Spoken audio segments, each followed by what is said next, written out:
USPAP Page 118 Continued Part 2 The definition of an appraiser in conjunction with the NA basis for the obligation to comply with USPAP. Intended user expectations for valuation services performed in compliance with USPAP are created when an individual represents that he or she is acting as an appraiser in a service. For example, these expectations can arise when an individual advertises or solicits as an appraiser, such as telephone listings, professional directories, business cards, stationery, or office signage.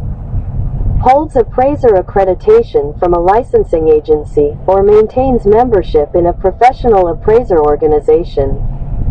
An individual's identification as an appraiser in a given valuation service establishes a justifiable expectation that the valuation service will be performed in compliance with USPAP.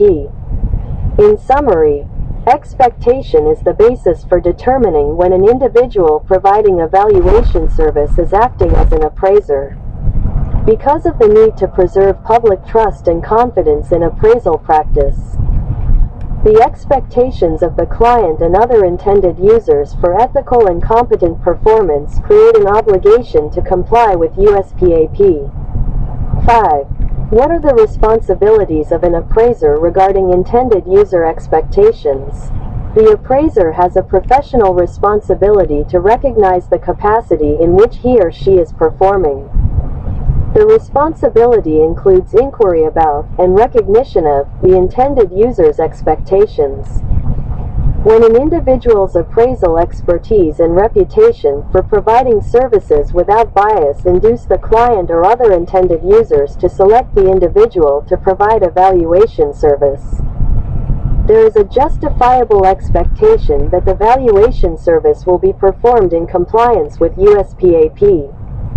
When an individual who acts as an appraiser in some circumstances chooses to provide a valuation service in some other capacity, i.e., not as an appraiser and outside of appraisal practice, he or she must not represent himself or herself to be acting in the capacity of an appraiser. Since choice is an instrument to create USPAP obligations, it follows that when an individual has an opportunity to choose the capacity in which he or she will provide a valuation service, he or she is free to provide the valuation service as an appraiser or in some other capacity. However, an individual who is recognized as an appraiser must use great care not to violate the public trust.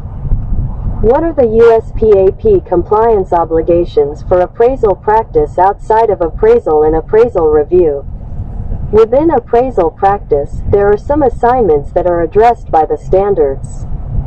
The standards describe the requirements for appraisal or appraisal review assignments. However, the standards do not apply in the performance of all appraisal practice services. Examples include Advisory Opinions 2018-2019 edition, the Appraisal Foundation SAS.